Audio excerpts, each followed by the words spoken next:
ਸਾਰਿਆਂ ਦਾ ਸਵਾਗਤ ਹੈ ਜੀ ਇੱਥੇ ਅੱਜ ਮੇਰੇ ਨਾਲ ਸਾਡੇ ਸਤਿਕਾਰਯੋਗ ਐਮਐਲਏ ਜਗਦੇਵ ਸਿੰਘ ਜੀ ਕਮਾਲੂ ਐਮਐਲਏ ਮੋੜ ਨੇ ਤੇ ਮੇਰੇ ਲੈਫਟ ਹੈਂਡ ਤੇ ਸਰਦਾਰ ਰਸ਼ਪਾਲ ਸਿੰਘ ਜੀ ਜੋੜਾ ਮਾਜਰਾ ਬਹੁਤ ਸੀਨੀਅਰ ਕੁਲੀਗ ਨੇ ਪਾਰਟੀ 'ਚ ਸਾਡੇ ਨਾਲ ਕੰਮ ਕਰਦੇ ਨੇ। ਅੱਜ ਅਸੀਂ ਸਾਰੇ ਦੋ ਇਸ਼ੂਜ਼ ਤੇ ਤੁਹਾਡੇ ਨਾਲ ਗੱਲ ਕਰਨਾ ਚਾਹੁੰਦੇ ਹਾਂ। ਇੱਕ ਤਾਂ ਜਿਹੜਾ ਨਵਰੀਤ ਸਿੰਘ ਨੌਜਵਾਨ 24 ਸਾਲ ਦਾ ਉਸ ਦੀ ਹੱਤਿਆ ਕੀਤੀ ਗਈ ਹੈ 26 ਜਨਵਰੀ ਨੂੰ ਗਾਜ਼ੀਪੁਰ ਬਾਰਡਰ ਦੇ ਉੱਤੇ ਆਈਟੀਓ ਚੌਂਕ ਤੇ, ਔਰ ਉਸ ਦੀ ਮੌਤ ਨੂੰ ਐਕਸੀਡੈਂਟ ਕਰਾਰ ਦੇ ਕੇ ਪੁਲਿਸ ਨੇ ਗਵਰਨਮੈਂਟ ਨੇ ਔਰ ਉਹਦੇ ਤੇ ਕੋਈ ਐਕਸ਼ਨ ਨਹੀਂ ਲਿਆ, ਜਦ ਕਿ ਉੱਥੇ ਜਿਹੜੇ ਆਈ ਫਿਟਨੈਸ ਅਕਾਊਂਟ ਹੈ ਉਸ ਦਾ ਇੱਕ ਸਕੇ ਚਾਚੇ ਦਾ ਬੇਟਾ ਨਕਸ਼ਦੀਪ ਸਿੰਘ, ਇਹਨਾਂ ਦਾ ਜਿਹੜਾ ਪਿੰਡ ਹੈ ਉੱਤਰ ਪ੍ਰਦੇਸ਼ ਦੇ ਵਿੱਚ ਡਿਪਟੀਪਾ ਪਿੰਡ ਹੈ। ਇਹਦੇ ਜਿਹੜੇ ਨਵਰੀਤ ਸਿੰਘ ਦੇ ਦਾਦਾ ਜੀ ਹਰਦੀਪ ਸਿੰਘ ਡਿਪਟੀਪਾ, ਇਹਨਾਂ ਦੀ ਜ਼ਮੀਨ ਗੰਗਾਨਗਰ ਚ ਵੀ ਆ ਤੇ ਬਾਜ਼ ਰੁਦਰਪੁਰ ਵੀ ਰਹਿੰਦੇ ਨੇ। ਇਹ ਐਸਜੀਪੀਸੀ ਦੇ ਮੈਂਬਰ ਵੀ ਰਹਿ ਚੁੱਕੇ ਨੇ। ਇਹ ਕੋਈ ਐਵੇਂ ਕੋਈ ਗੈਰ ਜ਼ਿੰਮੇਵਾਰ ਬੰਦੇ ਨਹੀਂ ਸੀਗੇ, ਔਰ ਇਹ ਸਾਰਾ ਪਰਿਵਾਰ ਇਸ ਸੰਘਰਸ਼ ਵਿੱਚ ਕੁੱਦਿਆ ਹੋਇਆ ਸੀਗਾ। ਜਿਹੜਾ ਨਵਰੀਤ ਹੈ ਤੇ ਉਹਦਾ ਕਜ਼ਨ ਨਕਸ਼ਦੀਪ ਉਹ ਗਾਜ਼ੀਪੁਰ ਬਾਰਡਰ ਦੇ ਉੱਤੇ ਕਾਫੀ ਅਰਸੇ ਤੋਂ ਪ੍ਰੋਟੈਸਟ ਕਰ ਰਹੇ ਸੀਗੇ, ਤੇ ਜਿਹੜੇ ਇਹਨਾਂ ਦੇ ਦਾਦਾ ਜੀ ਆ ਹਰਦੀਪ ਸਿੰਘ ਡਿਪਟੀਪਾ ਉਹ ਰਾਜਸਥਾਨ ਬਾਰਡਰ ਦੇ ਉੱਤੇ ਲਗਾਤਾਰ ਕਿਸਾਨ ਅੰਦੋਲਨ ਦੇ ਵਿੱਚ ਪਾਰਟਿਸਿਪੇਟ ਕਰ ਰਹੇ ਸੀਗੇ। ਆਪਾਂ ਸਭ ਨੇ ਦੇਖਿਆ ਕਿ 26 ਤਰੀਕ ਨੂੰ ਜਿਹੜਾ ਕਾਲ ਦਿੱਤੀ ਗਈ ਸੀ ਟਰੈਕਟਰ ਪਰੇਡ ਦੀ, ਇਸ ਟਰੈਕਟਰ ਪਰੇਡ ਵਿੱਚ ਉਹ ਆਪਣਾ ਟਰੈਕਟਰ ਲੈ ਕੇ ਆਏ ਹੋਏ ਸੀਗੇ, ਔਰ ਵੀਡੀਓਜ਼ ਤੁਸੀਂ ਸਾਰਿਆਂ ਨੇ ਤਕਰੀਬਨ ਦੇਖ ਰਹੀਆਂ ਕਿ ਉਹ ਟਰੈਕਟਰ ਜਿਹੜਾ ਉਹ ਉਲਟਣ ਦੇ ਕਾਰਨ ਮੀਡੀਆ ਕਹਿ ਰਿਹਾ, ਪਰ ਮੇਰੇ ਕੋਲ ਇਹਦੀ ਪੋਸਟਮਾਰਟਮ ਦੀ ਰਿਪੋਰਟ ਆ। ਇਹਦੇ 'ਚ ਮੈਂ ਡਾਕਟਰਸ ਨੂੰ ਕੰਸਲਟ ਕੀਤਾ ਇਨ ਸਿੰਪਲ ਲੈਂਗੁਏਜ, ਸਾਦੀ ਲੈਂਗੁਏਜ 'ਚ ਆ ਕਿ ਇਹਦੇ ਚਿੰਨ ਦੇ ਲਾਗੇ, ਇਹਦੀ ਠੋਡੀ ਦੇ ਲਾਗੇ ਇੱਕ ਐਂਟਰੀ ਪੁਆਇੰਟ ਹੈ ਔਰ ਇੱਕ ਕੰਨ ਦੇ ਲਾਗੇ ਇਹਦੇ ਐਗਜ਼ਿਟ ਪੁਆਇੰਟ ਹੈ, ਔਰ ਬ੍ਰੇਨ ਮੈਟਰ ਪੋਰਿੰਗ ਆਊਟ ਹੈ। ਬ੍ਰੇਨ ਮੈਟਰ ਯਾਨੀ ਕਿ ਜਿਹੜਾ ਸਿਰ ਦੇ ਵਿੱਚ ਦਿਮਾਗ ਦੇ ਵਿੱਚ ਹੈ ਸਾਰਾ ਉਹ ਸਮਾਨ ਬਾਹਰ ਨਿਕਲਿਆ ਹੋਇਆ, which clearly indicates that this is a clear-cut case of police firing। ਇਹ ਮੁੰਡਾ ਨੌਜਵਾਨ ਔਰ ਨਕਸ਼ਦੀਪ ਹੁਣੀ ਤੇ ਹੋਰ ਕਿਸਾਨ ਆਗੂ ਉੱਥੇ ਚਸ਼ਮਦੀਦ ਗਵਾਹ ਨੇ, ਗਵਾਹੀ ਦੇ ਰਹੇ ਨੇ ਇਹ ਗੋਲੀ ਦੇ ਨਾਲ ਮਰਿਆ ਵਾ। ਔਰ ਜੇ ਤੁਸੀਂ ਸੀਕੁਐਂਸ ਆਫ ਦੇਖੋਗੇ ਟਰੈਕਟਰ ਦਾ ਵੀ, ਉਹ ਗੋਲੀ ਇੱਕ ਤੋਂ ਵੱਧ ਗੋਲੀ ਚੱਲੀ ਆ, ਟਰੈਕਟਰ ਦੇ ਟਾਇਰਾਂ ਵਿੱਚ ਵੀ ਲੱਗੀ ਆ, ਜਿਹਦੇ ਨਾਲ ਇੰਬੈਲੈਂਸ ਹੋ ਗਿਆ, ਤੇ ਜਦੋਂ ਇਹਦੇ ਗੋਲੀ ਵੱਜੀ ਆ ਉਦੋਂ tractor the out of control ਹੋ ਗਿਆ ਤੇ ਇਹਦੀ ਉੱਥੇ ਉਸ ਗੋਲੀ ਦੇ ਕਰਕੇ ਮੌਤ ਹੋਈ। ਇੱਕ ਮਿੰਟ ਵਾਸਤੇ ਮੰਨ ਲਓ ਕਿ ਪੁਲਿਸ ਤੇ ਮੀਡੀਆ, ਜਿਹੜਾ ਗੋਦੀ ਮੀਡੀਆ ਹੈ, ਉਹ ਕਹਿੰਦਾ ਜੀ ਕਿ ਐਕਸੀਡੈਂਟ ਨਾਲ ਮਰਿਆ ਹੈ ਨੌਜਵਾਨ, ਤੇ ਫਿਰ ਜਦੋਂ ਐਕਸੀਡੈਂਟ ਹੋਇਆ ਸੀਗਾ ਕੀ ਸਰਕਾਰ ਨੇ, ਅਕਸਰ ਪੁਲਿਸ ਉੱਥੇ ਹਜ਼ਾਰਾਂ ਦੀ ਤਾਦਾਦ ਵਿੱਚ ਪੁਲਿਸ ਸੀ, ਆਫਸਰ ਸੀਗੇ, ਐਗਜ਼ੀਕਟਿਵ ਮੈਜਿਸਟ੍ਰੇਟ, ਐਸਟੀਐਮ ਸਭ ਦੀ ਡਿਊਟੀ ਲੱਗੀ ਹੁੰਦੀ ਹੈ ਸਰਕਾਰੀ ਮੁਲਾਜ਼ਮਾਂ ਦੀ, ਕਿਸੇ ਨੇ ਉਹਨੂੰ ਹਸਪਤਾਲ ਵਿੱਚ ਫਰਸਟ ਏਡ ਦੀ ਲਿਜਾਣ ਦੀ ਕੋਸ਼ਿਸ਼ ਕੀਤੀ, ਕੋਈ ਉਹਦਾ ਇਲਾਜ ਕਰਾਉਣ ਦੀ ਕੋਸ਼ਿਸ਼ ਕੀਤੀ? ਤੇ ਜੇ ਹੱਤਿਆ ਹੋ ਗਈ ਸੀਗੀ ਤੇ ਦਿੱਲੀ ਵਿੱਚ ਪੋਸਟਮਾਰਟਮ ਕਿਉਂ ਨਹੀਂ ਕੀਤਾ ਗਿਆ? ਪਰਿਵਾਰ ਨੂੰ ਮਜਬੂਰ ਕੀਤਾ ਗਿਆ ਤੇ ਉਹ ਪਰਿਵਾਰ ਉੱਤਰ ਪ੍ਰਦੇਸ਼ ਵਿੱਚ ਆਪਣੀ ਉਹਦੀ ਬੋਡੀ ਲੈ ਕੇ ਗਏ ਨੇ। ਉਹ ਸਧਾਰਨ ਅੱਛੇ ਸਾਦੇ ਬੰਦੇ ਨੇ, ਚੰਗੇ ਇਨਸਾਨ ਨੇ, ਉਹਨਾਂ ਨੇ ਜਿਹੜਾ ਹੈਗਾ ਉਹਦਾ ਅੰਤਿਮ ਸੰਸਕਾਰ ਕਰ ਦਿੱਤਾ। ਅਸੀਂ ਸਾਡਾ ਸੰਪਰਕ ਉਹਨਾਂ ਦੇ ਨਾਲ ਲੇਟ ਹੋਇਆ। ਮੈਂ ਹਰਦੀਪ ਸਿੰਘ ਨੂੰ ਬਹੁਤ ਜ਼ਾਤੀ ਤੌਰ ਤੇ ਕਈ ਅਰਸੇ ਤੋਂ ਜਾਣਦਾ, ਬਹੁਤ ਨੇਕ ਦਿਲ ਇਨਸਾਨ ਆ।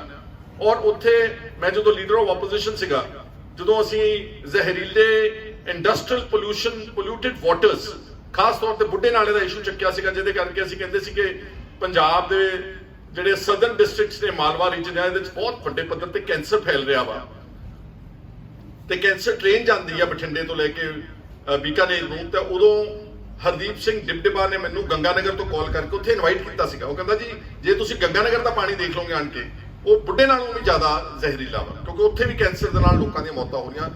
ਇਸ ਤਰ੍ਹਾਂ ਨਾਲ ਉਹ ਤੋਂ ਪਹਿਲਾਂ ਮੇਰੇ ਪਿਤਾ ਜੀ ਸਰਦਾਰ ਸੁਖਜਿੰਦਰ ਸਿੰਘ ਉਹਨਾਂ ਨਾਲ ਇਹਨਾਂ ਦੇ ਤਾਲੁਕਾਤ ਸੀਗੇ, ਪੁਰਾਣਾ ਜਾਣਦਾ ਇਹਨਾਂ ਨੂੰ, ਬਹੁਤ ਸੁਲਝਿਆ ਹੋਇਆ ਪਰਿਵਾਰ ਹੈ। ਇਸ ਕਰਕੇ ਇੱਕ ਤਾਂ ਇਹਦੀ ਜੁਡੀਸ਼ੀਅਲ ਇਨਕੁਆਇਰੀ ਹੋਣੀ ਚਾਹੀਦੀ ਹੈ, ਇਹਦੀ ਮੌਤ ਅਜਾਇਆ ਨਹੀਂ ਜਾਣੀ ਚਾਹੀਦੀ, ਇਹਦੀ ਬਕਾਇਦਾ ਤੌਰ ਤੇ ਨਿਆਇਕ ਜਾਂਚ ਹੋਣੀ ਚਾਹੀਦੀ ਹੈ। ਘੱਟੋ ਘੱਟ ਹਾਈ ਕੋਰਟ ਦੇ ਸਿਟਿੰਗ ਜੱਜ ਤੋਂ ਨਿਰਪੱਖ ਜਾਂਚ ਹੋਊਗੀ ਤਾਂ ਕਿ ਇਹਦਾ ਦੁੱਧ ਦਾ ਦੁੱਧ ਤੇ ਪਾਣੀ ਦਾ ਪਾਣੀ ਹੋ ਸਕੇ। ਦੂਸਰਾ, ਇਹਦੇ ਨਾਲ ਹੀ ਕਨੈਕਟਡ ਇੱਕ ਇਨਸੀਡੈਂਟ ਫਾਇਰਿੰਗ ਦਾ ਲਾਲ ਕਿਲੇ ਦੇ ਅੰਦਰ ਵੀ ਹੋਇਆ ਵਾ। ਤੁਸੀਂ ਸ਼ਾਇਦ ਸਾਰਿਆਂ ਨੇ ਛੋਟੀ ਸ਼ਾਰਟ ਵੀਡੀਓ ਜਿਹਦੇ ਚ ਬਾਰ-ਬਾਰ 3-4 ਗੋਲੀਆਂ ਚਲਾਈਆਂ ਗਈਆਂ ਲਾਲ ਕਿਲੇ ਦੇ ਅੰਦਰ, ਔਰ ਇੱਕ ਨੌਜਵਾਨ ਦੇ ਪੱਟ ਵਿੱਚ ਗੋਲੀ ਵੱਜਦੀ ਆ।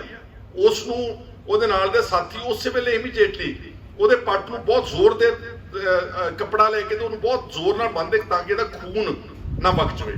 ਇਹਦਾ ਮਤਲਬ ਇਹ ਹੈ ਕਿ ਦਿੱਲੀ ਪੁਲਿਸ ਨੂੰ ਫਾਇਰਿੰਗ ਗੋਲੀ ਚਲਾਉਣ ਦੇ ਆਦੇਸ਼ ਸੀਗੇ ਔਰ ਅਸੀਂ ਤਾਂ ਇਹ ਕਹਿਣਾ ਚਾਹੁੰਦੇ ਕਿ ਇਹੀ ਜਿਹੜੀ ਨਿਆਇਕ ਜਾਂਚ ਹੋਵੇ ਹਾਈ ਕੋਰਟ ਦੇ ਜੱਜ ਦੀ, ਇਹ ਨਵਰੀਤ ਸਿੰਘ ਦੇ ਮਾਮਲੇ ਦੀ ਵੀ ਜਾਂਚ ਕਰੇ ਤੇ ਰੈੱਡ ਫੋਰਟ ਦੇ ਅੰਦਰ ਜੋ ਵਾਪਰਿਆ ਉਸ ਦਿਨ ਕੌਣ ਲੋਕ ਸੀਗੇ, ਕਿਹਨਾਂ ਨੇ ਹੁੱਲੜਬਾਜ਼ੀ ਕੀਤੀ, ਪੁਲਿਸ ਵਾਲੇ ਜੇ ਉੱਥੇ ਨੂੰ ਪ੍ਰੋਵੋਕ ਕੀਤਾ ਗਿਆ ਉਹ ਕੌਣ ਸੀਗੇ, ਕੀ ਆਰਐਸਐਸ ਦੇ ਗਵਰਨਮੈਂਟ ਦੇ ਪਲਾਂਟਡ ਏਜੰਟ ਸੀਗੇ ਜਿਨ੍ਹਾਂ ਨੇ ਸਾਰਾ ਖਲਲ ਪਾਇਆ ਤਾਂ ਕਿ ਇਸ ਮੋਰਚੇ ਨੂੰ ਇਸ ਅੰਦੋਲਨ ਨੂੰ ਬਦਨਾਮ ਕੀਤਾ ਜਾਵੇ, ਇਹਨੂੰ ਟੌਰਪੀਡੋ ਕੀਤਾ ਜਾਵੇ ਤਾਂ ਕਿ ਉਹ ਸਬਸੀਕੁਐਂਟਲੀ ਫਿਰ ਇਲੈਕਟ੍ਰੋਨਿਕ ਮੀਡੀਆ ਦੇ ਜਿਹੜੇ ਪੇਡ ਚੈਨਲ ਨੇ ਸਰਕਾਰ ਦੇ ਉਹਦੇ ਤੇ ਇਹਨਾਂ ਨੂੰ ਹੁੱਲੜਬਾਜ਼ ਕਹਿਤਾ, ਇਹਨਾਂ ਨੂੰ ਐਂਟੀ ਨੈਸ਼ਨਲ ਕਹਿਤਾ, ਇਹਨਾਂ ਨੂੰ ਆਤੰਕੀ ਕਹਿਤਾ, ਇਹਨਾਂ ਨੂੰ ਪਤਾ ਨਹੀਂ ਕੀ ਕੁਝ ਕਹਿਤਾ। ਤੇ ਮੈਂ ਪੁੱਛਣਾ ਚਾਹੁੰਦਾ ਜਦੋਂ ਨਿਰਭਇਆ ਦਾ ਮਾਮਲਾ ਉੱਠਿਆ ਸੀ ਰੇਪ ਦਾ ਤੇ 2012 ਦੇ ਵਿੱਚ ਰਾਸ਼ਟਰਪਤੀ ਭਵਨ ਦੇ ਬਾਹਰ ਜਾ ਕੇ ਦਿੱਲੀ ਦੇ ਸਾਰੇ ਵੱਡੇ ਹਜੂਮ ਨੇ ਉੱਥੇ ਪੁਲਿਸ ਨੂੰ ਭਜਾਇਆ, ਕੁੱਟਿਆ, ਮਾਰਿਆ, ਉਦੋਂ ਤਾਂ ਕਿਸੇ ਨੇ ਉਹਨਾਂ ਨੂੰ ਆਤੰਕੀ ਨਹੀਂ ਕਿਹਾ, ਕਿਸੇ ਨੇ ਨਹੀਂ ਕਿਹਾ ਇਹ ਐਂਟੀ ਨੈਸ਼ਨਲ ਹੈ, ਕਿਸੇ ਨੇ ਨਹੀਂ ਕਿਹਾ ਉਗਰਵਾਦੀ ਆ। ਉਹਨਾਂ ਨੂੰ ਸਾਰਾ ਇਹੀ ਨੈਸ਼ਨਲ ਮੀਡੀਆ ਸਿਰਫ ਪਤਾ ਕੀ ਕਹਿੰਦਾ ਸੀਗਾ ਕਿ ਇਹ ਪ੍ਰੋਟੈਸਟਰਸ ਨੇ, ਇਹ ਸਿਰਫ ਆਪਣਾ ਵਿਰੋਧ ਦਰਜ ਕਰਨ ਵਾਸਤੇ ਇੱਥੇ ਆਏ ਨੇ। ਤੇ ਜਿਹੜੇ ਲੋਕਾਂ ਨੇ ਬਾਬਰੀ ਮਸਜਿਦ ਢਾਈ ਉੱਤੇ ਚੜ੍ਹ ਕੇ ਹਜ਼ਾਰਾਂ ਦੀ ਤਾਦਾਦ ਵਿੱਚ ਝੰਡੇ ਕੱਢੇ ਉੱਤੇ, ਉਹਨਾਂ ਨੂੰ ਕਿਸੇ ਨੇ ਉਗਰਵਾਦੀ ਨਹੀਂ ਕਿਹਾ। ਇਸ ਕਰਕੇ ਬਹੁਤ ਸਾਰੇ ਇਨਸੀਡੈਂਟਸ ਦੱਸਦੇ ਨੇ ਸਾਨੂੰ ਔਰ ਇਹ ਝੰਡਾ, ਜੇ ਝੰਡੇ ਦੀ ਗੱਲ ਕਰੋ ਤਾਂ ਤੁਸੀਂ ਦੇਖੋਗੇ ਕਿ ਬੀਜੇਪੀ ਦੇ ਆਰਐਸਐਸ ਦੇ ਝੰਡੇ ਹਾਈ ਕੋਰਟਾਂ ਦੇ ਉੱਤੇ ਆਪਣੇ ਟੰਗੇ ਹੋਏ ਨੇ ਜਾ ਕੇ ਕਚਹਿਰੀਆਂ ਦੇ ਵਿੱਚ। ਇਸ ਕਰਕੇ ਇਹ ਸਾਰੇ ਘਟਨਾਕ੍ਰਮ ਨੂੰ ਜਾਣ-ਬੁੱਝ ਕੇ ਮੋਰਚੇ ਨੂੰ ਬਦਨਾਮ ਕਰਨ ਲਈ, ਕਿਸਾਨ ਅੰਦੋਲਨ ਨੂੰ ਟੌਰਪੀਡੋ ਕਰਨ ਲਈ, ਇਹਨੂੰ ਫੇਲ ਕਰਨ ਵਾਸਤੇ ਇਹ ਸਾਰਾ ਕੁਝ ਕੀਤਾ ਗਿਆ ਤੇ ਬਾਅਦ ਵਿੱਚ 24 ਘੰਟੇ ਟੀਵੀ ਚੈਨਲਾਂ ਦੇ ਉੱਤੇ ਇਹਦੀ ਬਦਨਾਮੀ ਕੀਤੀ ਗਈ ਹੈ। ਔਰ ਹੋਰ ਦੁੱਖ ਦੀ ਗੱਲ ਹੈ ਬੀਜੇਪੀ ਦੇਖੋ ਕਿੰਨੀ ਗਲਤ ਗੱਲ ਕਰ ਰਹੀ ਹੈ, ਫਿਰਕੂ ਦੰਗੇ ਕਰਾਉਣ ਦੇ ਚੱਕਰ ਵਿੱਚ ਪਈ ਹੋਈ ਹੈ। ਕੱਲ ਤੁਸੀਂ ਦੇਖਿਆ ਕੁੰਡਲੀ ਬਾਰਡਰ ਤੇ ਐਵੇਂ 200-300 ਆਦਮੀ ਉੱਥੇ ਬਨੋਟੀ ਜਿਹੜਾ ਬੀਜੇਪੀ ਦਾ ਏਜੰਟ ਹੋਊਗਾ ਹੱਥ ਠੋਕ ਕੇ ਉਹਨਾਂ ਨੂੰ ਝੰਡੇ ਫੜਾ ਕੇ ਤੇ ਭੇਜਤਾ ਕਿ ਜੀ ਤੁਸੀਂ ਜਗ੍ਹਾ ਖਾਲੀ ਕਰੋ। ਔਰ ਪਿੰਡਾਂ ਦੇ ਵਿੱਚ ਇਹ ਬੀਜੇਪੀ ਇੱਕ ਬਕਾਇਦਾ ਕੈਂਪੇਨ ਚਲਾ ਰਹੀ ਸੀਗੀ ਕਿ ਇਹਨਾਂ ਕਿਸਾਨਾਂ ਨੂੰ ਬਾਰਡਰਾਂ ਤੋਂ ਉਠਾਓ। ਇਹਨਾਂ ਕਿਸਾਨਾਂ ਨੇ ਕੀ ਗਲਤ ਕੀਤਾ ਜੀ? ਇਹ ਤਾਂ ਆਪਣੇ ਹਕੂਕ ਦੀ, ਆਪਣੇ ਅਧਿਕਾਰਾਂ ਦੀ ਲੜਾਈ ਲੜ ਰਹੇ ਨੇ ਔਰ ਪਿਛਲੇ 6 ਮਹੀਨਿਆਂ ਤੋਂ ਲੜ ਰਹੇ ਨੇ। 2 ਮਹੀਨਿਆਂ ਤੋਂ ਬਾਰਡਰ ਤੇ ਬੈਠੇ ਨੇ। 150 ਦੇ ਕਰੀਬ ਬੰਦਾ ਜਿਹੜਾ ਕਿਸਾਨ ਮਾਰਿਆ ਜਾ ਚੁੱਕਾ ਵਾ। ਇਹਦੇ ਨਾਲੋਂ ਜ਼ਿਆਦਾ ਦੁੱਖਦਾਈ, ਇਹਦੇ ਨਾਲੋਂ ਜ਼ਿਆਦਾ ਤਾਨਾਸ਼ਾਹ ਸਰਕਾਰ, ਇਹਦੇ ਨਾਲੋਂ ਜ਼ਿਆਦਾ ਮਾੜੀ ਸਰਕਾਰ, ਇਹਦੇ ਨਾਲੋਂ ਜ਼ਿਆਦਾ ਡਿਕਟੇਟਰਸ਼ਿਪ, ਇਹਦੇ ਨਾਲੋਂ ਜ਼ਿਆਦਾ ਐਂਟੀ ਪੀਪਲ ਸਰਕਾਰ ਮੈਂ ਸਮਝਦਾ ਕਦੀ ਨਹੀਂ ਦੇਖੀ। ਇਸ ਕਰਕੇ ਇੱਕ ਤਾਂ ਇਹਦੀ ਨਿਆਇਕ ਜਾਂਚ ਅਵਸ਼ ਸਾਰੇ ਘਟਨਾਕ੍ਰਮ ਦੀ ਤੇ ਨਵਰੀਤ ਸਿੰਘ ਨੂੰ ਬਕਾਇਦਾ ਤੌਰ ਤੇ ਇਨਸਾਫ ਮਿਲਣਾ ਚਾਹੀਦਾ। ਮੇਰੀ ਹੱਥ ਜੋੜ ਕੇ ਨਿਮਰਤਾ ਨਾਲ ਕਿਸਾਨ ਆਗੂਆਂ ਨੂੰ ਬੇਨਤੀ ਹੈ ਕਿ ਤੁਸੀਂ 150 ਜਿਹੜਾ ਵਿਅਕਤੀ ਮਰਿਆ ਉਹਨੂੰ ਤੁਸੀਂ ਸਾਰੇ ਕਹਿੰਦੇ ਆਪਾਂ ਕਿ ਸ਼ਹੀਦ ਆ ਔਰ ਹੈ ਵੀ ਸ਼ਹੀਦ, ਕਿਉਂਕਿ ਆਪਣੇ ਕੰਮ ਲਈ ਨਹੀਂ ਮਰੇ, ਉਹ ਕਿਸਾਨਾਂ ਦੇ ਅੰਦੋਲਨ ਵਿੱਚ ਜਾ ਕੇ ਉਹਨਾਂ ਦੀ ਮੌਤ ਹੋਈ ਹੈ। ਤੇ ਨਵਰੀਤ ਸਿੰਘ ਦੇ ਕੇਸ ਨੂੰ ਵੀ ਤੁਹਾਨੂੰ ਟੇਕ ਅਪ ਕਰਨਾ ਚਾਹੀਦਾ। ਤੁਹਾਨੂੰ ਨਵਰੀਤ ਸਿੰਘ ਦੀ ਮੌਤ ਅਜਾਇਆ ਨਹੀਂ ਜਾਣੀ ਚਾਹੀਦੀ। ਉਹ ਆਸਟ੍ਰੇਲੀਆ ਰਹਿੰਦਾ ਸੀ ਵਿਚਾਰਾ, 2 ਸਾਲ ਪਹਿਲਾਂ ਉਹਦਾ ਸ਼ਾਦੀ ਹੋਈ ਹੈ ਸਿਰਫ। ਉਹਦੇ ਤੁਸੀਂ ਅੰਦਾਜ਼ਾ ਲਾ ਲਓ ਉਹਦੀ ਜ਼ਿੰਦਗੀ, ਉਹਨਾਂ ਦੇ ਪਰਿਵਾਰ ਵਿੱਚ ਕਿੰਨਾ ਵੱਡਾ ਹਨੇਰਾ ਆਇਆ ਵਾ। ਉਹ ਕਿਸਾਨੀ ਅੰਦੋਲਨ ਵਿੱਚ ITO ਚੌਂਕ ਵਿੱਚ ਉਹਦੀ ਸ਼ਹਾਦਤ ਹੋਈ ਹੈ। ਇਸ ਕਰਕੇ ਕਿਸਾਨ ਜਥੇਬੰਦੀਆਂ ਨੂੰ ਉਹਦੇ ਲਈ ਇਨਸਾਫ ਦੀ ਮੰਗ ਉਠਾਉਣੀ ਚਾਹੀਦੀ ਤੇ ਉਹਨੂੰ ਆਪਣਾ ਇੱਕ ਸਿਪਾਹੀ ਮੰਨਦਿਆਂ ਹੋਇਆਂ ਸਰਕਾਰ ਦੇ ਨਾਲ ਇਹ ਅਸੀਂ ਗੱਲ ਕਰਨੀ ਚਾਹੀਦੀ। ਦੂਸਰਾ, ਜਿਹੜਾ ਕਿਸਾਨ ਆਗੂਆਂ ਦੇ ਉੱਤੇ FIR ਦਰਜ ਕੀਤੀ ਗਈ ਹੈ, ਬਹੁਤ ਲੰਬੀ ਚੌੜੀ FIR, ਮੈਂ ਤੁਹਾਨੂੰ ਈਮੇਲ ਦੇ ਉੱਤੇ ਸਾਰਾ ਰਿਕਾਰਡ ਭੇਜ ਰਿਹਾ ਵਾਂ। ਮੇਰੇ ਖਿਆਲ ਸ਼ਾਇਦ 30-32 ਨੌਜਵਾਨਾਂ ਨੂੰ ਅਰੈਸਟ ਕੀਤਾ ਗਿਆ ਵਾ ਤੇ ਸ਼ਾਇਦ 30-31 ਜਿਹੜੀ ਕਿਸਾਨ ਜਥੇਬੰਦੀਆਂ ਦੇ ਇੰਪੋਰਟੈਂਟ ਲੀਡਰਸ ਹੈ ਸਾਰਿਆਂ ਨੂੰ ਉਹਦੇ ਚ ਨਾਮਜ਼ਦ ਕਰ ਦਿੱਤਾ। ਇਹ ਕੋਈ ਸਿੱਕਾ ਹੀ ਨਹੀਂ ਉੱਥੇ ਜਿਹੜਾ ਜੋ ਕੁਝ ਘਟਨਾਕ੍ਰਮ ਵਾਪਰਿਆ ਉਹਨਾਂ ਤੇ 307 ਵੀ ਲਾ ਦਿੱਤੀ, ਉਹਨਾਂ ਦੇ ਪਤਾ ਨਹੀਂ 35-40 ਧਾਰਾਵਾਂ ਲਾ ਦਿੱਤੀਆਂ ਨੇ। They had nothing to do with that. ਸਾਰਿਆਂ ਨੇ ਆਪਾਂ ਸੋਸ਼ਲ ਮੀਡੀਆ ਦੇਖਿਆ ਨਾ, ਉੱਥੇ ਜਿਹੜੇ ਇੰਪੋਰਟੈਂਟ ਲੀਡਰਸ ਸੀਗੇ ਕਿਸਾਨਾਂ ਦੇ, ਬਲਬੀਰ ਸਿੰਘ ਰਾਜੇਵਾਲ ਜਾਂ ਰੁਲਦਾਸ ਸਿੰਘ ਜਾਂ ਜਿਹੜੇ ਨਾਮ ਲਿਖੇ ਗਏ ਨੇ FIR ਦੇ ਵਿੱਚ, ਬਲਦੇਵ ਸਿੰਘ ਸਰਸਾ, ਜਗਜੀਤ ਸਿੰਘ ਡੱਲੇਵਾਲ, ਹਰਮੀਤ ਸਿੰਘ ਕਾਦੀਆਂ, ਇਹ ਤਾਂ ਹੈ ਹੀ ਨਹੀਂ ਸੀਗੇ। ਇਹ ਤਾਂ ਕਿਤੇ ਵੀ ਕਿਸੇ ਵਾਇਲੈਂਸ ਵਿੱਚ ਨਹੀਂ, ਸਿਰਫ 120 ਧਾਰਾ ਲਾ ਕੇ ਕਿ ਇਹਨਾਂ ਦੀ ਸਾਜ਼ਿਸ਼ ਦੇ ਨਾਲ ਕੀਤਾ ਗਿਆ ਵਾ। ਔਰ ਤੁਸੀਂ ਦੇਖਦੇ ਰਹੇ ਹੋ ਕਿ ਫਾਰਮ ਲੀਡਰਸ ਨੇ ਰਿਪੀਟਡਲੀ ਪੀਸ ਮੇਨਟੇਨ ਕਰਨ ਦੀ ਗੱਲ ਕੀਤੀ ਆ। ਦੁਬਾਰਾ ਉਹਨਾਂ ਨੇ ਕਿਹਾ ਕਿ ਆਪਾਂ ਸ਼ਾਂਤੀ ਭੰਗ ਨਹੀਂ ਕਰਨੀ। ਉਹ ਤਾਂ ਵਿਚਾਰੇ ਰੋਕਦੇ ਰਹੇ ਨੇ। ਔਰ ਜਦੋਂ 2.5-3 ਲੱਖ ਟਰੈਕਟਰ ਆ ਜਾਂਦਾ ਵਾ, ਫਰਜ਼ ਕਰੋ ਉਹਦੇ ਚ 5-7-8 ਲੱਖ ਆਦਮੀ ਆ ਜਾਂਦਾ ਵਾ, ਇਦਾਂ ਦੇ ਵੱਡੇ ਇਕੱਠ ਵਿੱਚੋਂ ਅਗਰ ਕੋਈ ਥੋੜਾ ਬਹੁਤਾ ਨੌਜਵਾਨਾਂ ਨੇ ਕੁਝ ਇਦਾਂ ਦੀ ਗੱਲ ਕਰ ਵੀ ਦਿੱਤੀ ਤੇ ਭਾਰਤੀ ਕਿਸਾਨ ਯੂਨੀਅਨ ਦੇ ਆਗੂਆਂ ਨੇ ਉਹਦੇ ਵੱਲੋਂ ਖੇਦ ਵਿਅਕਤ ਕਰ ਦਿੱਤਾ, ਮਾਮਲਾ ਖਤਮ ਹੋ ਜਾਣਾ ਚਾਹੀਦਾ ਸੀਗਾ। FIR ਦਰਜ ਕਰਨੀ ਆ, ਇਹਦਾ ਮਤਲਬ ਆ ਕਿ ਉਹ ਆਗੂਆਂ ਨੂੰ ਕਾਨੂੰਨ ਦਾ, ਪੁਲਿਸ ਦਾ ਸਹਾਰਾ ਲੈ ਕੇ ਉਹਨਾਂ ਨੂੰ ਡਰਾ ਰਹੇ ਨੇ, ਉਹਨਾਂ ਨੂੰ ਧਮਕਾ ਰਹੇ ਨੇ। ਇਹਨੂੰ ਪੋਲੀਟੀਕਲ ਸਿਆਸੀ ਅੱਤਵਾਦ ਕਿਹਾ ਜਾ ਸਕਦਾ, ਇਹਨੂੰ ਪੋਲੀਟੀਕਲ ਟੈਰਰਿਜ਼ਮ ਕਿਹਾ ਜਾ ਸਕਦਾ, ਇਹਨੂੰ ਪਿਓਰ ਵੈਂਡੇਟਾ ਕਿਹਾ ਜਾ ਸਕਦਾ। ਇਹ ਬਦਲਾਖੋਰੀ ਦੀ ਨੀਤੀ ਆ ਔਰ ਇਸ ਦੇ ਨਾਲ ਉਹ ਸਾਡੇ ਅੰਦੋਲਨ ਨੂੰ ਖਦੇੜਨਾ ਚਾਹੁੰਦੇ ਨੇ, ਉਖਾੜਨਾ ਚਾਹੁੰਦੇ ਨੇ। ਬਜਾਏ ਕਿ ਕਿਸਾਨਾਂ ਦੀਆਂ ਜਾਇਜ਼ ਮੰਗਾਂ ਮੰਨਣ, ਉਹਨਾਂ ਤੇ ਉਲਟਾ ਬਦਲਾਖੋਰੀ ਦੀ ਕਾਰਵਾਈ ਕਰਕੇ ਤੇ FIR ਦਰਜ ਕਰ। ਮੈਨੂੰ ਦੁੱਖ ਹੈ ਪੰਜਾਬ ਦੀ ਸਿਆਸੀ ਪਾਰਟੀਆਂ ਤੇ, ਇਹਨਾਂ ਨੇ ਕਿਸੇ ਨੇ ਉਹਨਾਂ ਦੇ ਹੱਕ ਵਿੱਚ ਆਵਾਜ਼ ਨਹੀਂ ਉਠਾਈ। ਅੱਜ ਮੇਰੀ ਸਾਰਿਆਂ ਨੂੰ ਅਪੀਲ ਆ, ਬਲਕਿ ਪਾਰਟਿਕੂਲਰਲੀ ਕਾਂਗਰਸ ਦੀ ਜਿਹੜੀ ਪੰਜਾਬ ਦੀ ਸਰਕਾਰ ਆ, ਇਹਨਾਂ ਨੂੰ ਮੋਹਰੇ ਆਣ ਕੇ ਇਹਦਾ ਤਗੜੇ ਹੋ ਕੇ ਇਸ ਦਾ ਵਿਰੋਧ ਕਰਨਾ ਚਾਹੀਦਾ। ਸ਼੍ਰੋਮਣੀ ਅਕਾਲੀ ਦਲ ਕਿੱਥੇ ਆ, ਜਿਹੜਾ ਕਹਿੰਦਾ ਅਸੀਂ ਕਿਸਾਨ ਹਿਤੈਸ਼ੀ ਹਾਂ, ਅਸੀਂ ਸਿੱਖ ਹਿਤੈਸ਼ੀ ਹਾਂ, ਅਸੀਂ ਪੰਥਕ ਪਾਰਟੀ ਹਾਂ? ਆ ਝਾੜੂ ਵਾਲੇ ਜਿਹੜੇ ਨੇ ਕਿੱਥੇ ਨੇ? ਨਵਨੀਤ ਸਿੰਘ ਦੇ ਬਾਰੇ ਕਿਉਂ ਨਹੀਂ ਬੋਲਦੇ ਇਹ ਲੋਕ? ਕਿਉਂ ਟਵੀਟ ਕਰ ਕਰਕੇ ਉਲਟੇ ਬਿਆਨ ਦਿੰਦੇ ਨੇ, ਖੰਡਨ ਕਰਦੇ ਨੇ, ਕੰਡੈਮ ਕਰਦੇ ਨੇ? ਕਿਹੜਾ ਵਾਇਲੈਂਸ ਹੋਇਆ ਉੱਥੇ? ਮੈਨੂੰ ਦੱਸੋ। ਲਾਲ ਕਿਲੇ ਵਾਲੇ ਇਨਸੀਡੈਂਟ ਵਿੱਚ ਕਿੱਥੇ ਅੱਗਜ਼ਨੀ ਹੋਈ ਆ? ਕਿਹੜੇ ਪੁਲਿਸ ਦੇ ਕਿਸੇ ਪੁਲਿਸ ਦਾ ਕਤਲ ਹੋਇਆ ਹੋਵੇ? ਕੋਈ ਭੰਨ ਤੋੜ ਕਰਕੇ ਕੋਈ ਬੱਸਾਂ ਜਾਂ ਟਰੱਕਾਂ ਨੂੰ ਕੋਈ ਭੰਨ ਤੋੜ ਜਾਂ ਪਬਲਿਕ ਪ੍ਰਾਪਰਟੀ ਨੂੰ ਡੈਮੇਜ ਕੀਤਾ? ਕੁਝ ਨਹੀਂ ਹੋਇਆ। It is all blown out of proportion just to defame the farmers, just to make out ਕਿ ਇਹਨੂੰ ਹਿੰਦੂ ਬਨਾਮ ਸਿੱਖ ਬਣਾਉਣ ਦੀ ਪੂਰੀ ਕੋਸ਼ਿਸ਼ ਕੀਤੀ ਜਾ ਰਹੀ ਹੈ ਬੀਜੇਪੀ ਵੱਲੋਂ।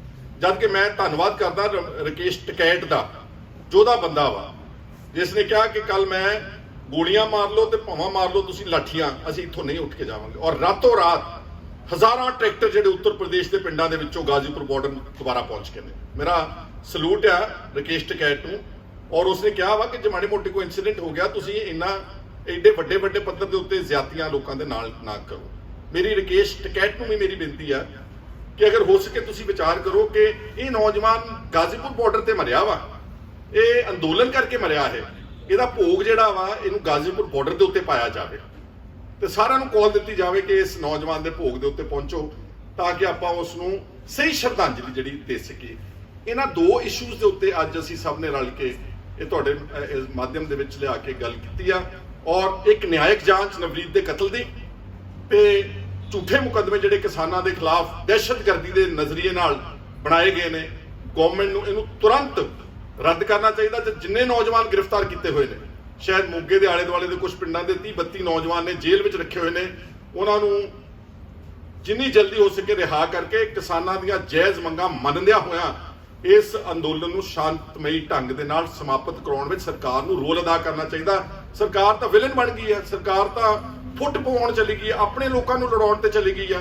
ਕਿਸਾਨ ਜਿਹੜੇ ਬੈਠੇ ਨੇ, ਕੋਈ ਇਹ ਵਿਦੇਸ਼ੀ ਕਿਸਾਨ ਨੇ, ਇਹ ਪਾਕਿਸਤਾਨ ਤੋਂ ਆਏ ਨੇ, ਇਹ ਤਾਂ ਸਾਰੇ ਉੱਤਰਾਖੰਡ, ਯੂਪੀ, ਰਾਜਸਥਾਨ, ਹਰਿਆਣਾ ਤੇ ਪੰਜਾਬ ਦੇ ਲੋਕ ਨੇ। ਇਸ ਕਰਕੇ ਜਿਹੜਾ ਵਤੀਰਾ ਬੀਜੇਪੀ ਦੀ ਸਰਕਾਰ ਦਾ ਵਾ, ਉਹ ਮੈਂ ਸਮਝਦਾ ਕਿ ਅਗਰ ਸਹੀ ਮਾਇਨਿਆਂ ਵਿੱਚ ਦੇਸ਼ ਵਿਰੋਧੀ ਕੋਈ ਹੈ, ਬੀਜੇਪੀ ਦੀ ਸਰਕਾਰ ਆਪ ਆ। ਅਗਰ ਕੋਈ ਉਗਰਵਾਦੀ ਕਿਹਾ ਜਾ ਸਕਦਾ ਅੱਜ, ਇਹ ਲੋਕ ਨੇ।